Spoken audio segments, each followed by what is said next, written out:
મને તો બહુ તરસ લાગી છે ભાઈ. અરે ભગવાન, હમણાં આપણે ઘેર પહોંચી જશું. ઘરે જઈને પાણી પીજે.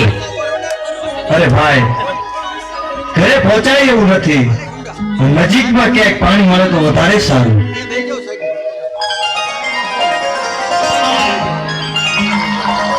અરે ભગવાન, સામે કોઈ પનિયારી પાણી ભરી રહી છે. પાણી પી અને જલ્દી પાછો આવજો. હા ભાઈ, અને આપણા ઘોડા રાજ થોડી જ વારમાં પાણી પીને પાછો આવું છું. બહુ સારું ભાઈ. પેલા મારી વાત સાંભળ અને પેલા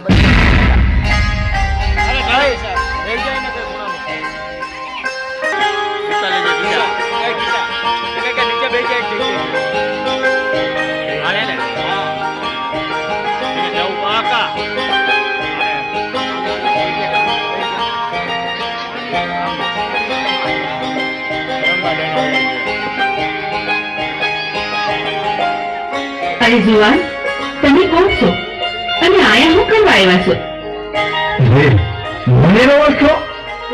હું ખાલી ખાઉનો જગમાલ, આ ગામના મુખી તરીકે આ ગામનો મોભાદાર માણસ પાણી પીવા આવ્યો છું.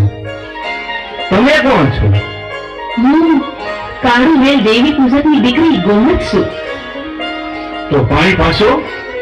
ના ના જગમાલ, અમારા હાથનું પાણી તમારે ના પીવાય, કારણ કે તમે ત્યાં મોભાદાર માણસ અને અમે તો નિસુવરણ કહેવાય. શું કીધું? પાણી તો શું? પેલી નજરે ભાળતા એ નિર્ણય લઈ લીધો છે કે આખી જિંદગી તારા હાથના રોટલા ખાવા છે. અરે આ શું બોલ્યા તમે? આખી જિંદગીનો સાથ? જગમાલ, તમે તો પ્રીતે બાંધવાની વાત કરતા હોય ને તો વિચારીને કહેજો.